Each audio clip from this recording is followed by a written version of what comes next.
menurut ceritanya Jimli adalah, nah kalau kemudian Anwar Usman dipecat sebagai hakim anggota, tidak jadi hakim lagi gitu iya, maksudnya, tidak menjadi kan? hakim lagi, dia bisa membentuk yang namanya majelis banding, gitu loh.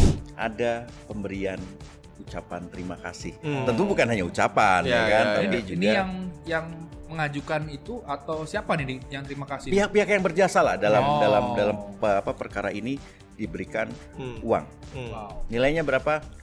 Ya wajar kalau kemudian kita apatis karena kalau kita lihat ini sudah dan sudah kita sebutkan juga sebelumnya. Ini adalah pertandingan yang tidak fair. Kalau kemudian mau bicara fairness, harusnya keputusan itu tidak dibuat hanya untuk menguntungkan satu orang saja.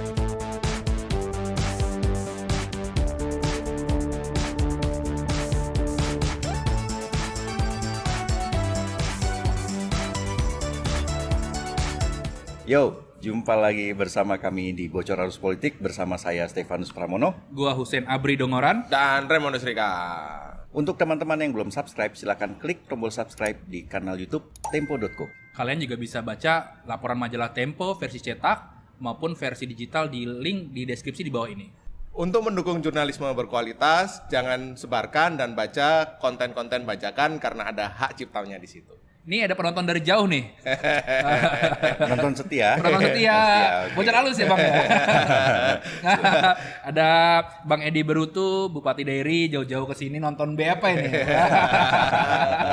Selamat datang, Pak Selamat Bupati. datang Pak Bupati sama Ya. tim segala macam. Ya, kami memang menerima tamu-tamu ya, siapa saja yang mau datang dan bisa juga mengikuti Instagram di Instagram Bocor Alus Politik untuk melihat siapa yang kira-kira bisa terpilih untuk nonton langsung di kantor Tempo. Oke.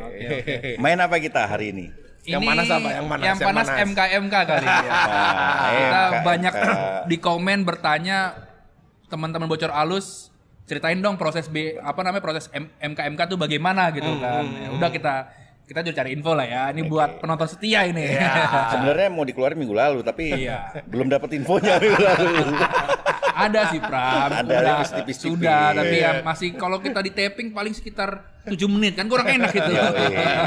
Dan kita disebut-sebut terus ya di itu ya, di mana namanya? Putusan Di MKMK. putusan ya. ada sekitar kalau di searching ada lebih dari 20 kata majalah Tempo ya. di Ya, situ. majalah Tempo dan Bocor Bocor Alus. Alus. Halus ya, dan tidak ada tidak ada sanggahan terhadap Ya. berita itu. Ya. Itu artinya sangat mungkin apa yang kami sampaikan itu Ya. benar adanya. Benar Ya, adanya. ya. Oke, kita Oke. main di putusan MKMK. Ya. Apa yang baru nih? Bocorin Kang. Siapa dulu? Rikang dulu. Oke, Ya, Rikang dulu. Ya, jadi yang menarik adalah tentu saja setelah putusan MKMK bergulir kan masih ada perlawanan tuh Bram ya. Ya. Jadi ada perlawanan atau bantahan lah dari ketua atau bekas ketua Mahkamah Konstitusi Anwar Usman yang sudah dipecat oleh MKMK. Ya. Ya kan Anwar Usman kemarin menyelenggarakan konferensi pers dan seterusnya, nanti mungkin Pram punya perspektif soal bagaimana dinamika itu. Tetapi yang ingin gue bocorin di sini adalah bagaimana proses pengambilan putusan MKMK itu sendiri. Jadi kemarin gua ketemu sama Jimli nih, Pram Sen. Prof. Jimli ya. Oke. Prof. Jimli.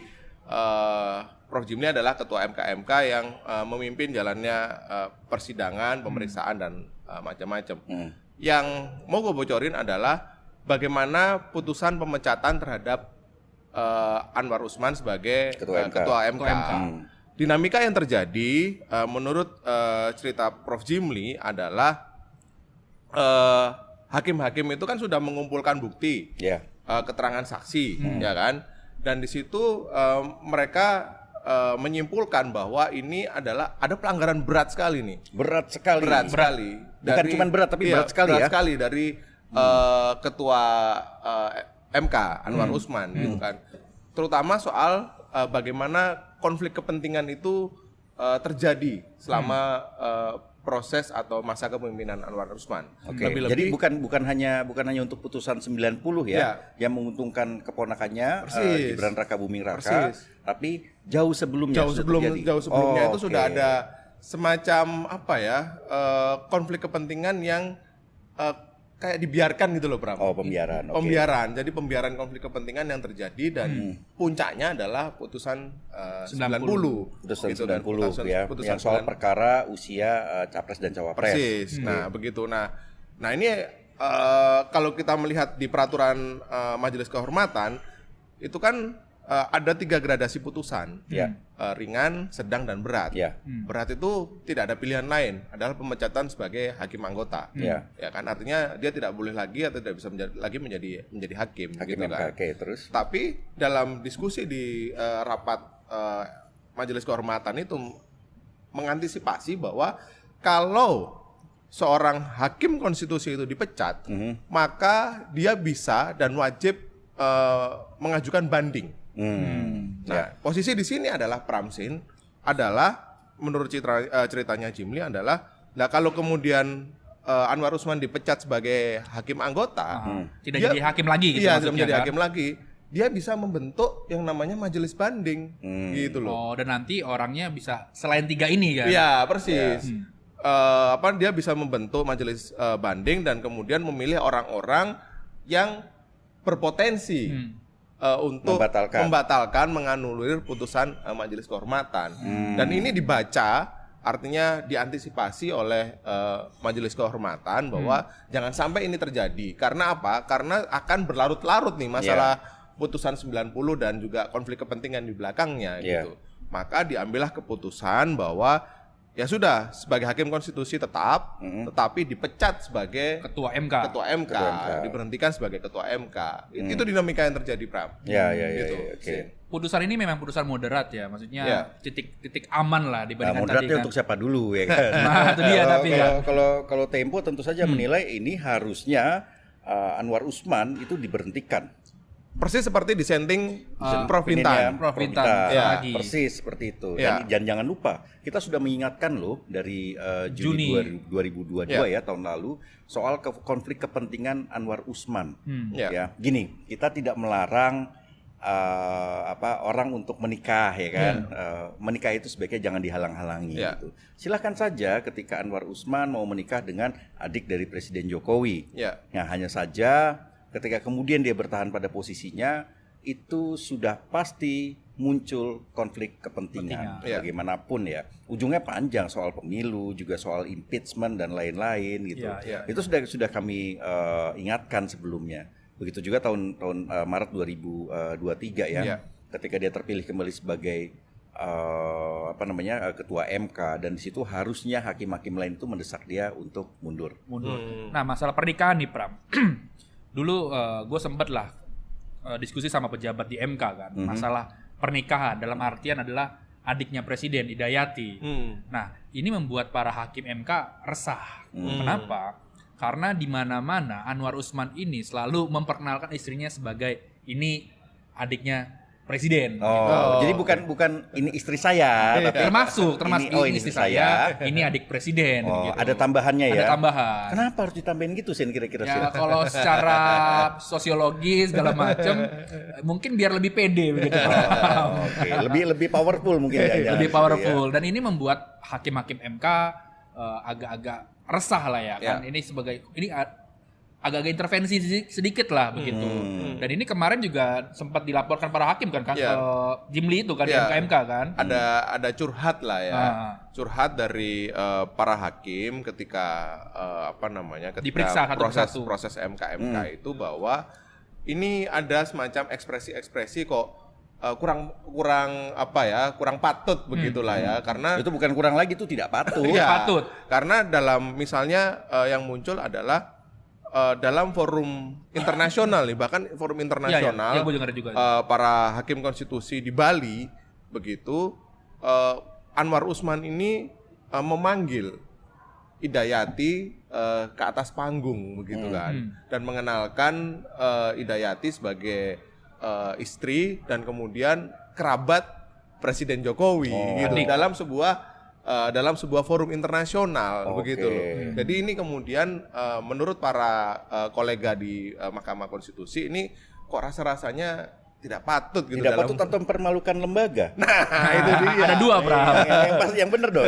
Gimana nih? Tapi kalau para hakim bilangnya tidak patut. Tidak Iya, patut, oke. intervensi. Iya jelas, karena kalau kemudian ini adalah forum yang kemudian forum internasional pula, ketika mereka melihat seorang ketua MK mengenalkan Mengenalkan, istrinya sebagai adik dari atau kerabat dari presiden, itu orang juga pasti forum internasional pintar-pintar lah. Iya, Ya. Pasti iya. mereka juga bisa langsung menilai, oh ini konflik kepentingan sekali gitu. Ya jadi wajar kalau kemudian hakim-hakim itu merasa jengah ya dengan kelakuan atau sikap dari Anwar Usman Usman ini. Iya. Bahkan sempat viral kan tuh video dia lagi makan durian. Makan durian. Makan duriannya dikenalin. Nyonya ini adalah adik Dari Presiden Presiden. Jokowi gitu. Ya kita tahu Pak. Jadi kita semua, tahu, Pak, ya. semua level pernah diperkenalkan. mungkin dia merasa pride-nya nambah kali ya dengan menikahi adik dari presiden Iya, gitu. iya, Dan itu wajar saja manusiawi Iya, kan iya. gitu loh. Sebenarnya ada info lagi lebih jauh soal itu, tapi nanti duluan. Nanti dulu. Jangan di-spill dulu gitu. Oke. Nah, kembali soal MKMK. Ya, Pak. soal MKMK. Soal MKMK yang terkait dengan Anwar Usman adalah ini yang menarik adalah Anwar Usman tidak dibolehkan mengadili atau ikut terlibat Ya. dalam perkara putusan sengketa Pilpres, Pileg, pilkada. Pileg dan pilkada, Ya. begitu kan. Jadi ini sebenarnya sesuatu yang tidak ada dalam semacam tuntutan para pemohon. Ya. Itu kan tuntutan para pemohon, tapi kemudian muncul sebagai salah satu Alternatif. putusan Majelis Kehormatan terhadap Anwar Usman. Ya karena mereka para pemohon itu kan menuntutnya Anwar Usman dipecat. Persis, Ya kan? persis. Berharapnya seperti itu, Ya, bukan ya. kemudian diberikan atau tidak diberikan kewenangan lain Ya. atau kewenangannya dibatasi. Ya, jadi kemudian yaitu seperti kata Pram tadi, kemudian muncullah putusan untuk Anwar Usman dilarang untuk terlibat dalam memutus sengketa Pilpres, Pemilu lah ya. pemilu gitu kan, karena menurut penjelasan Prof Jimli ke kami gitu, ke kita bahwa ya ini untuk mencegah agar jangan terjadi konflik kepentingan yang lebih parah lagi, Iya. gitu kan, karena ke depan sudah pasti nih Gibran akan menjadi capres cawapres gitu Ya, kan, masih calon loh masih ya.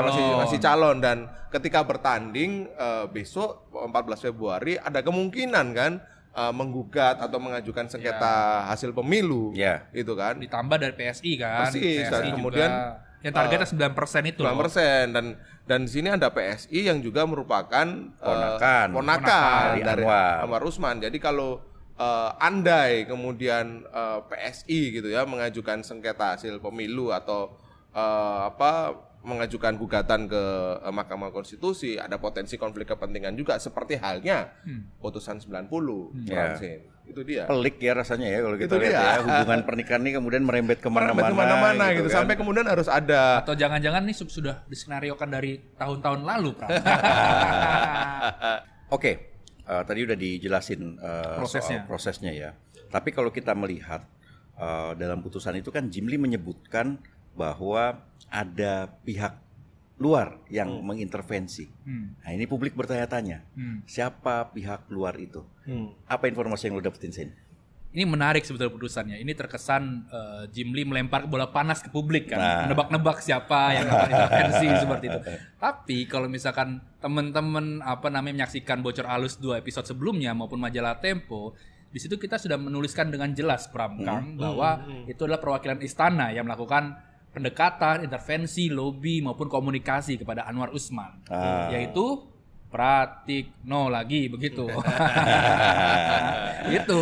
Kita kan cek juga ke pejabat-pejabat yang mengetahui maupun politisi-politisi lah. Ya sama menyebut bahwa itu adalah komunikasi dari Pak Pratikno yang which is pasti disuruh oleh ya siapa lagi begitu Pram Oleh ya. Pak Camat. Camat. Betul. Tapi Iya, iya. kemarin perspektifnya Jimli gimana tuh Kang soal intervensi ya. Lalu kita tanya Sen, Pram. Jadi siapa sih intervensi ini? Karena untuk menjawab rasa penasaran publik juga gitu kan, dan juga mengkonfirmasi apakah itu seperti temuan majalah Tempo gitu, Yeah. temuan kita yang seperti kita tulis dan kemudian kita sampaikan di podcast beberapa episode sebelumnya. Prof Jimli menjelaskan ke kita bahwa apa yang dimaksud dengan intervensi itu karena Anwar Usman itu membiarkan dirinya gitu ya, membiarkan dirinya terlibat dalam proses pengambilan keputusan gitu. Jadi proses pengambilan keputusan terutama putusan 90 yang berkaitan yang jelas-jelas di situ menyebut nama Gibran atau keponakan Anwar Usman sebagai salah satu pejabat ya yang dikagumi oleh pemohon. Jadi proses pembiaran itulah yang kemudian disebut intervensi sebagai salah satu masuknya intervensi, tidak membiarkan adanya intervensi dalam proses putusan 90 ini. Gitu. Gue punya cerita nih, Alkisah ya kan, di negeri Konoha ya kan. Ada seorang lurah nih. Seorang lurah, dia diantar lah oleh para penggawanya masuk ke istana lurah ya kan. Nah, tapi terus kemudian lurah nggak pakai istana. Lurah nggak pakai istana. Kantor. Lurah kan negeri Konoha, terserah dong ya kan. Dia mau pulang nih, tapi kemudian dia nggak bisa masuk ke dalam kamar. Kenapa? Karena Bu Lurah itu ngunciin gitu loh. Kenapa ngunciin gitu loh? Karena Bu Lurah merasa Pak Lurah itu tidak mendukung si Boruto. Boruto namanya. Boruto. Mendukung anaknya lah. Boruto. Itu untuk menjadi salah satu penggantinya gitu loh. Nah, ini kemudian si Pak Lurahnya ini nggak bisa masuk, dia harus tidur di luar, gitu loh. Tidur di luar. Bahaya ini. Bahaya. Ya gitu kita dapat cerita ini dan akhirnya setelah itulah Pak Lurah ini pagi hari bangun terus ngobrol dengan Bu Lurah dan akhirnya dia menyepakati. Nah setelah itulah kemudian operasi untuk membantu pemenangan anak dari lurah di negeri Konoha ini. Ini mulai semakin berjalan. Dia menugaskan kepala seksi Trantipnya yang merupakan adik ipar dari Pak Lurah. Si Jonin. Kalau di Konoha namanya Jonin, Bram. Jonin. Ya itu untuk lu nggak tahu Naruto kan sebetulnya kan. Lu gitu sih mainnya lu apa ya, sesuatu yang nggak gue pahami gitu loh. Susah ini. Tapi gue dengar juga Pak Lurah itu tidurnya di sofa ya. Lo tahu nih. Aduh. Itu dia seperti Ninja Hattori. Lo tau nggak lo Ninja Hattori? Beda kan di Konoha, Ninja Hattori nggak ada. Oh iya, oke. Aduh, bahaya ini. Bahaya kan kita nggak nyebut nama siapapun ya kan. Itu kan ini hanya Alkisah ya. Silahkan pemirsa pahami sendiri ya kan. Tapi operasi ini yang lu denger terstruktur dan sistematis nggak, Pram? Maksud gue gini, apakah kemudian ada manuver-manuver lain setelah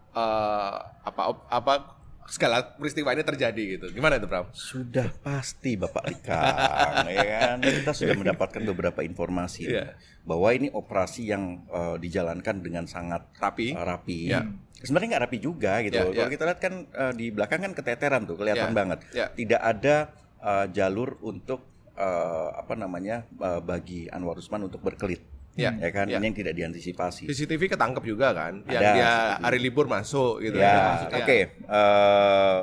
Ini sudah jelas sangat rapi. Dan terakhir ini kita dapetin informasi.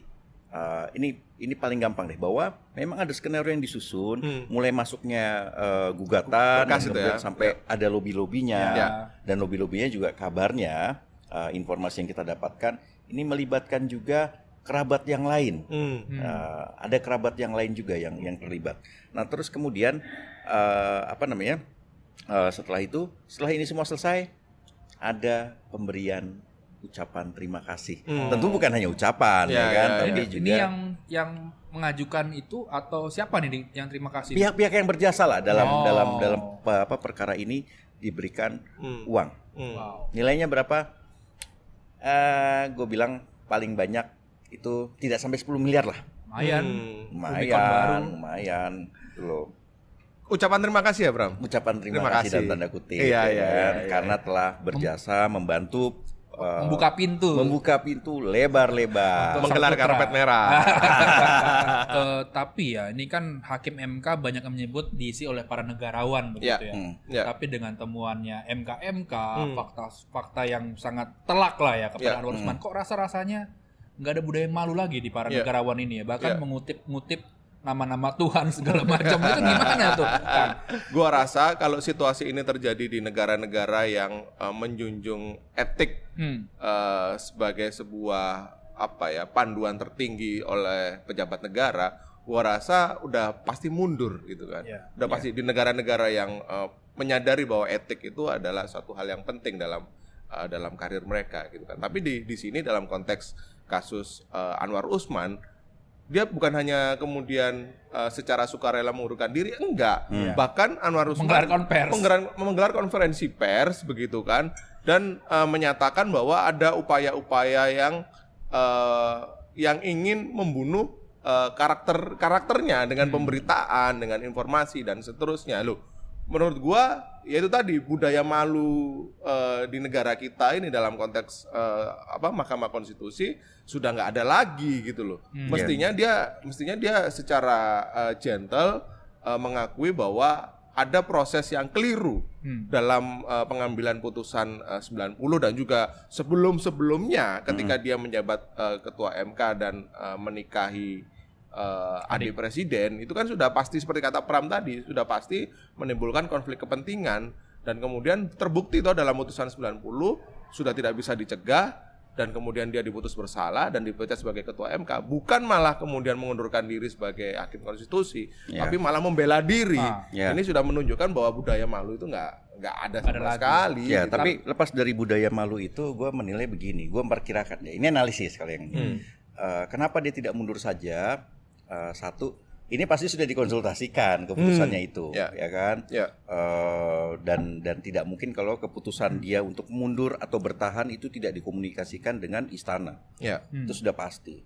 Yang kedua adalah mungkin saja tugasnya di sana belum selesai, ya kan? Masih ada agenda lain. Masih ada agenda lain. Kita tidak tahu. Jangan lupa selain soal sengketa pemilu, ya, itu juga ada undang-undang, ya kan? Kalau kemudian ini tidak dikawal, bisa bubar ini. Kita tahu persoalannya juga undang-undang kita ini banyak banget masalahnya. Ciptaker, ya kan? Terus juga KPK, revisi undang-undang KPK, IKN, dan lain-lain. Ada begitu banyak undang-undang bermasalah. Kalau kemudian ini tidak dikawal, dan kemudian menjelang pemilu ini digugat, banyak gugatan, ya kan, bisa bubar semua ini. Gua rasa IKN nanti tuh, Pram. Ya, kita tunggu ya kan.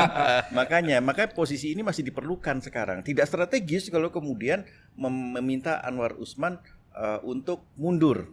Lebih baik dia bertahan di sana walaupun perkaranya terbatas, tapi setidaknya dia bisa menjaga kepentingan istana. Atau kepentingan pemerintah atau kepentingan kakak iparnya, ya kan. Nah, Pramsin, ini kan MK sudah putus nih ya. Pasti partai politik, terutama koalisi pendukung Prabowo Gibran pasti memantau dong proses dinamika di MK dan tentu saja mereka mengantisipasi nih putusannya seperti apa. Nah, informasi yang kalian dapat soal gimana nih soal dinamika di dalam ini menarik nih Kang Pram. Jadi jauh sebelum MK dibentuk, itu para koalisi Indonesia Maju, anggota koalisi Prabowo itu sudah berdiskusi lah. Ini dampaknya akan seperti apa sih kalau misalkan putusan MK seperti ini. Ya, salah satu caranya adalah lewat MK begitu. Tapi mereka masih sangat kekeh dan yakin. Pun kalau misalkan MK putus itu hanya memutuskan soal etik hakim, tapi tidak mengubah putusan atau substansi. Tidak masuk putusan 90-nya.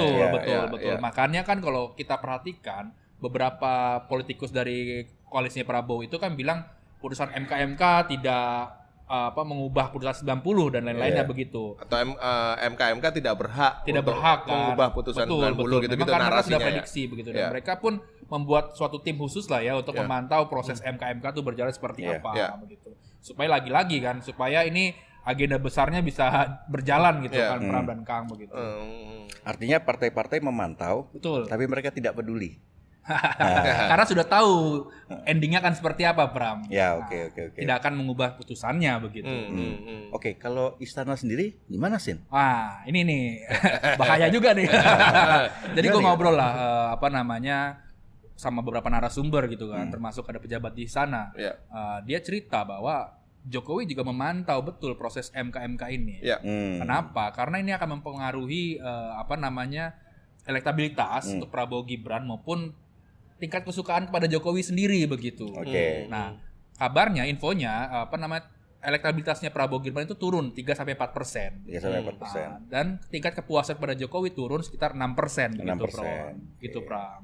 Berarti sudah dipantau juga, tapi lagi-lagi presiden pun sama seperti partai-partai pendukung Prabowo Gibran tidak peduli. Tidak peduli karena dia berpikir ini akan bisa rebound lagi. Seperti- Bagaimana caranya untuk menggeser politik dinasti nanti Gibran setelah nomor urut didapatkan, dia akan keliling ke salah satunya adalah di Lampung dan Bangka Belitung begitu. Oke. Di sana dia akan mengkampanyekan apa saja yang sudah dilakukan di Solo begitu. Jadi mungkin nanti isu dinasti akan digeser kepada isu keberhasilan dia membangun kota Solo begitu. Keberhasilan versi dia gitu ya, Pram. Berhasilan yang didukung oleh pemerintah pusat. Betul begitu, Pram. Sen, tapi gue penasaran, apakah memang sedalam itu dampak dinamika di Mahkamah Konstitusi terhadap elektabilitas Prabowo Gibran? Maksud gue adalah faktornya apa yang membuat penurunan elektabilitas dan approval rate Jokowi itu? Apakah isu politik dinasti? Isu atau yang politik lain? dinasti. Jadi Oke. kan karena orang-orang itu suka lah dengan pembangunan Jokowi begitu kan, program segala macam. Tapi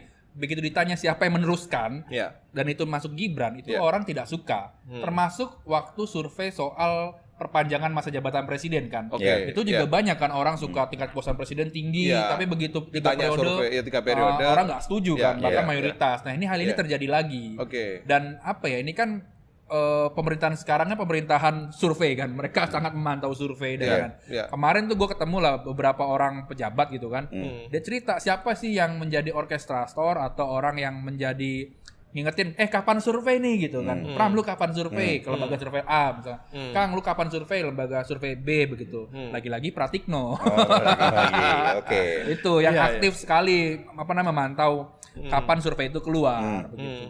Oke. Dan kemarin kan kita juga sempat diskusi ya bahwa kalau survei keluar itu gimana caranya supaya tingkat kepuasan Jokowi naik. Nah, Atau tetap tinggi lah ya. tetap tinggi begitu ya. Pertama ada bansos yang disebarkan gitu ya. Iya. Lalu yang kedua Jokowi keliling daerah begitu. Ya, sekarang makin rajin ya. Makin rajin keliling daerah. Berarti memang bukan levelnya lurah ini berarti ya.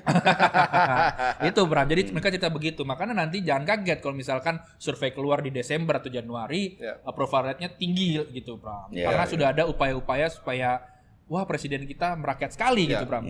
Gue boleh punya pendapat nggak? Gimana? Boleh. Ya, jadi karena podcast kita kan juga ingin memberikan edukasi politik ya dan memberi wanti-wanti juga kepada pemilih gitu bahwa yang perlu diwaspadai adalah sekarang tuh coba cek dalam waktu beberapa bulan ke depan itu sudah ada rencana pemberian bansos Beras itu ya. atau BLT gitu kan. Jadi ini tetap harus diwaspadai atau harus dilihat sebagai upaya-upaya gitu menjelang pemilu 2024. Iya. Menjelang pemilu 2024 kok malah banyak nih pembagian bansos beras sampai bulan 6. 20 juta ton kalau nggak salah. Iya, kan sampai segitu. Terus kemudian pemberian BLT sekian ratus triliun. Nah, ini ada apa nih? Agenda di balik pembagian bansos menjelang pemilu ini apa? Nah, ini mungkin teman-teman pemirsa juga harus kritis terhadap pembagian bansos ini. Pasti ada agenda tertentu di belakangnya dalam rangka pemilu 2024. Sudah kok kita sudah mendapatkan informasi itu sudah dibenarkan juga oleh pejabat di istana. Oke. Bahwa memang itu dirancang nantinya untuk menjaga approval rate Presiden Jokowi gitu kan. Sambil juga kemudian menaikkan elektabilitas calon yang dia dukung. Dan juga jangan lupa nanti kan ada satu lagi turunannya PSI PSI kan? itu. Gitu. Supaya dapat 9%. 9%. Minimal Tinggi banget ya. Presiden parliamentary threshold itu. lolos lah ya 4% di atas itu. Tapi soal bansos nih, gue ingin mengkritik ya. Dulu kan Jokowi maupun timnya kan mengkritik bansos di eranya SBY ya. Tapi kok semakin kesini bansos semakin banyak gitu ya, Pram dan Kang. Dan kedua ya, kan katanya kita Indonesia maju, Indonesia unggul gitu. Tapi kok bansosnya bentuknya barang mulu. Ini apa nih, unggul dalam pengadaan barang atau maju dalam pengadaan proyek? Gitu, gue bingung juga tuh. Ya harusnya kan kalau misalkan kita punya one single data, KTP misalkan, KTP Ihsan gitu, produser kita yang sangat hits. Nah, ketahuan nih keluarga di mana nih. Pasti kan punya rekening kan, rekening BRI lah, Mandiri lah atau apa begitu. Tinggal kasih uang ke sana ya buat hidup selesai. Paling bayar fee aja kan, fee antar bank aja kan. Tidak perlu kos besar dan tepat sasaran. Kok yang ini nggak berubah-ubah gitu ya. Jangan lupa nanti kalau dikasih bansosnya itu nanti ada goodie bag-nya. Biasanya ada gambar-gambar. Gambar-gambar. Kayak COVID dulu ya Pram ya. Yoi. Ya kan? Iya. Aduh, pengadaan mulu ya. Tapi Sin, gue pengen tahu, pasti lu punya info bahwa kenapa sampai harus mungkin ada upaya-upaya manuver-manuver atau bantuan seperti itu yang dilakukan misalnya oleh Gibran sendiri sejauh ini gimana nih untuk merebut suara-suara di kantong-kantong pemilih yang mungkin dia belum kuasai atau sekarang sudah dikuasai tapi katakanlah oleh PDIP bukan oleh Gibran atau oleh Jokowi. Ya, kalau untuk konteksnya Gibran sendiri pertama di Jawa Tengah ya. Ini kan memang fokus di Jawa Tengah untuk istilahnya mengikis suara di kandang banteng begitu kan. Jadi banyak nanti akan program-program atau Gibran akan turun banyak di Jawa Tengah. Sudah ya? Yang sekarang udah jalan? Sedang jalan dan nanti akan dimasifkan saat kampanye. Lalu setelah itu dia tadi yang gue bilang di awal akan ke Sumsel, Babel, itu lagi-lagi untuk mempromosikan apa yang sudah dia lakukan di Solo. Begitu. Dan tadi pertanyaan Rikang, kenapa perlu segala macam ini? Karena kalau kita ngobrol kalau kita ngobrol sama sana sini dari kubunya Prabowo maupun dari istana, valid lah sumbernya. Valid lah. Ini kalau misalkan tanpa pengerahan atau bantuan itu kemungkinan kalahnya sangat tinggi begitu. Makanya perlu banyak support lah dari ya segala penjuru angin lah Pram. Ya bantuan ya. Tapi kalau kita lihat memang pada akhirnya baik kita lihat ya Jokowi, Anwar Usman juga partai-partai gitu ya. Ya mereka akhirnya ya satu hal yang pasti bahwa mereka memang memiliki nafsu berkuasa yang sangat besar. Partai lain tentu saja juga begitu. Nah persoalannya adalah ini mengobrak-abrik gitu kan, dan mereka tidak peduli partai-partai pendukung ini karena tentu saja bergennya sudah jelas di situ kan. Kita sudah pernah menyebutkan beberapa portofolio kabinet gitu ya yang Golkar kemungkinan akan dapat sekian menteri itu sudah ada di edisi sebelumnya sudah kita bicarakan. Gerindra juga karena pos-pos ini udah pernah dibicarakan juga. Betul. Dan ya akhirnya dengan semua ini mereka tidak peduli. Tidak peduli bahwa sudah terjadi pengangkangan demokrasi, terus juga kemudian perusakan terhadap lembaga konstitusi gitu. Dan ini pun juga sudah kita ingatkan sebelumnya. Gitu. Dan terakhir nih yang gue dengar infonya, yang gue dapat info nih. Hari Sabtu kalau nggak salah ya hari Sabtu itu pekan lalu tim kampanye nasional Prabowo Gibran itu sudah terbentuk. Gitu loh. Itu sebelum putusan MK dibacakan. Nah, ini yang menunjukkan ketidakpedulian istana sama sekali. Mereka sama sekali tidak memikirkan opsi untuk membuat Gibran tidak menjadi cawapres, ya kan? Kenapa? Karena hari Sabtu itu ada nih orang TKN yang datang ke istana dan kemudian memberikan daftar. Lo dapat info itu juga? Dapat gue. Gimana?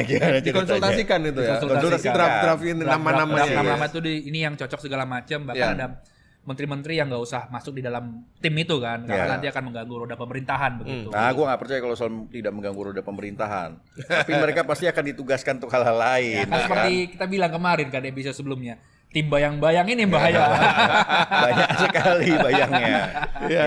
Aduh. Dan juga ini yang gue dengar, dia Jokowi menambahkan satu tim baru. Tim apa tuh, Pram? Di struktur itu. Prabowo Gibran ya? Prabowo Gibran. Tim apa? Tim Fanta namanya. Ya kan? Yang di situ isinya anak-anak muda gitu. Tapi ngomong soal tim ya. Erik ada ya? Nah ini mau gue tanyain. Lu kok bisa menebak jalan pikiran gue gitu loh. Kenapa Erick Thohir gak ada ya? Kalau bahasa normatifnya supaya berfokus BUMN gitu, Pram. Karena nanti akan terganggu proses roda organisasi di BUMN begitu. Dan juga U17 ya yang sekarang sedang berlangsung ya. Gitu loh. Banyak event lah, banyak agenda lah dia itu kan. Jadi di salah satu tim di pemenangan ini ada orang dekatnya salah satu ex bacawa pres yang gagal itu loh. Nah, itu diisi di sana. Kenapa ya kabarnya itu lagi-lagi karena ada list nama-nama oleh Jokowi ya karena si bacawa pres ini nggak ada di situ, ditaruhlah orang dekatnya di tim itu begitu. Tapi yang gue denger nih yang kita pernah mention sebelumnya bahwa ketika presiden ada di Cina dan di Arab dia mendapatkan report laporan soal penggunaan media sosial yang saat itu menyerang Putranya. anaknya, putra sulungnya, ya kan, putra mahkotanya, Gibran Rakabuming Raka. Yang di situ kemudian terlihat nih bahwa ini timnya yang menyerang ini adalah bagian dari timnya si bakal cawapres itu. Ya kan? Kita udah pernah mention itu kan? Iya. Ada info baru lagi nih, Nah, Pram. gimana info barunya? Jadi kemarin gue ke DPR lah ya. Tiba-tiba gue lagi jalan dipanggil tuh sama beberapa lah sama Komisi 6 gitu kan. Seorang politikus lah. Politikus lah. Komisi 6 ini kan yang berkaitan dengan yang dekat Monas itulah begitu kan. Nah, diceritain tuh, dia bilang, "Sen, bocor alus lu bener. Kenapa? Jadi sebelum lu muncul di bocor alus itu gua sama temen-temen bahasa begitu sudah dimintain tolong karena ada salah satu SKM. SKM itu adalah susu kental manis. Manis. Itu orang dekatnya. Staf khusus menteri. Kan kita nggak nyebut menteri dari tadi. Nah, kan kita nggak nyebutin menteri mana. Oh iya. Staf khusus menteri. Nah, itu mau dicopot. Oh, dicopot. Dia gerilya lah di DPR begitu. Gelisah dia. Gelisah. Supaya posisinya aman begitu. Karena ketahuan itu ya. Ketahuan itu. Nah, itu setahu gue nih, gue dapat informasi dulu ketika kita berurusan dengan salah satu menteri itu, ya kan. Itu kemudian kita tuh dikuyok-kuyok sama staf khusus ini juga. Aduh. Kalau gue udah mikir dari dulu ya, nanti suatu saat akan ada karmanya. Terus ada guyonan seperti ini, Pram. Jadi beberapa pejabat maupun ex direksi dekat Monas itulah ya. Nah, dia cerita nasibnya si bacawa pres ini seperti balon gas. Balon gas. Kenapa tuh? Karena balon gas kan tidak tahu akan turun di mana.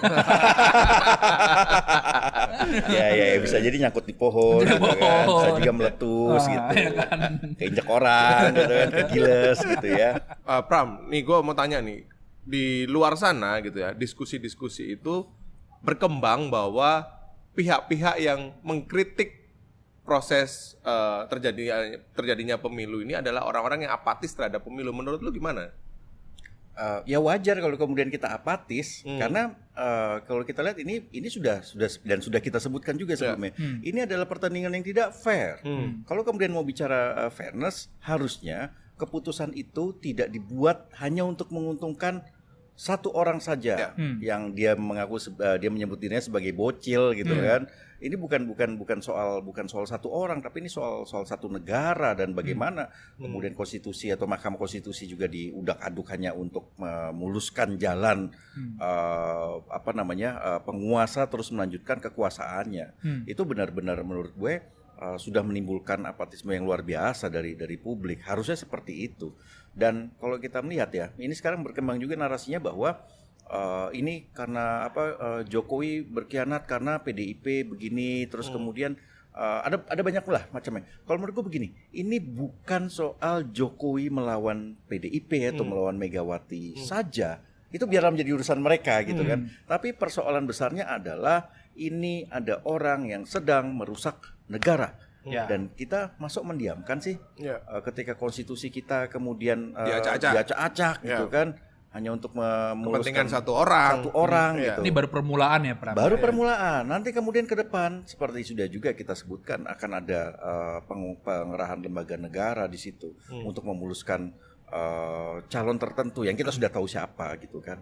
Dan ini akan berdampak luar biasa. Ini bukan hanya kemunduran demokrasi ya, tapi sudah muncul tanda-tanda kehancuran demokrasi kita yang dimulai dengan mengintervensi lembaga yang bernama Mahkamah Konstitusi.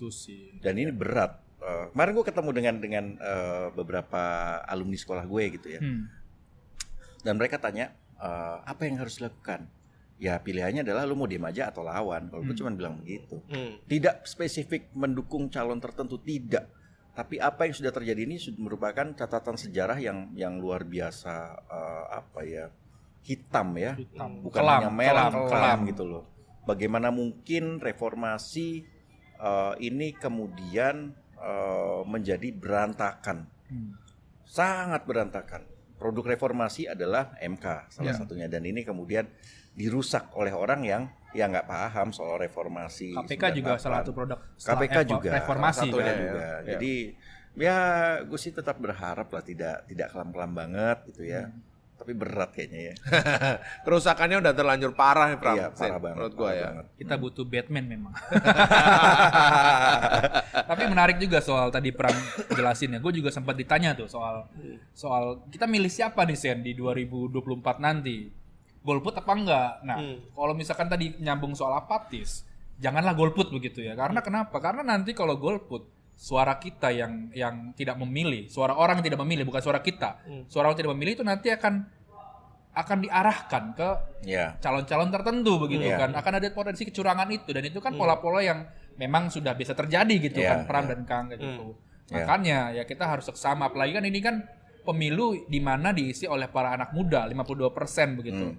Gua rasa sih anak muda sekarang kan lebih well informed ya dengan handphone, medsos segala macam. Tapi lagi-lagi kalau lu melihat sesuatu di medsos, lu jangan penuh percaya dan jangan percaya penuh lah terhadap informasi itu. Kita bisa buka lah di Google, bener nggak sih info-info begini? Kenapa?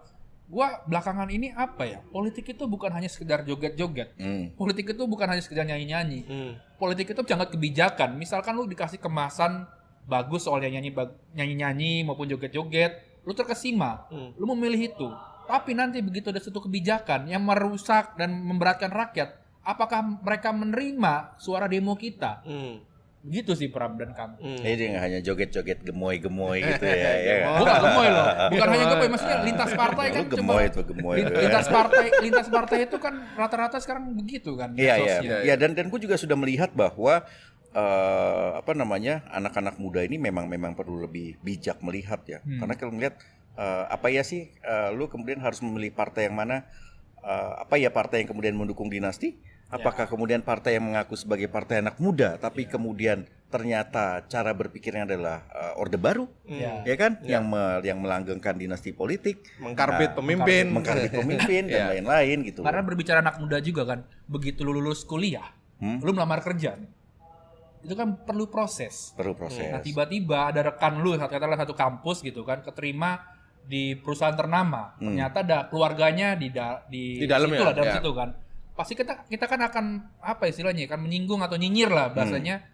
Lu masuk gara-gara jalur orang dalam. Oke, udah cukup kali deh. Lo punya kuasa.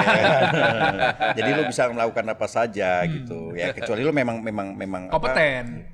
Kalau kompeten nggak apa-apa. Tapi ini kan karena lu punya orang dalam ya sudah. Masuk itu bara.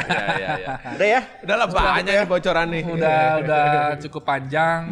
Sudah cukup panjang, terus mengarah ke jurang. Tidak masuk lagi, Pram, ini bukan masuk lagi. Ini bukan jurang sebetulnya, ini fakta-fakta yang publik maupun para penonton tuh harus tahu bahwa inilah kondisi real politik kita. Oke. Saksikan terus Bocor Alus Politik di youtube.tempo.co dan kalian bisa dengerin di Spotify Bocor Alus Politik. Sampai jumpa. Dadah.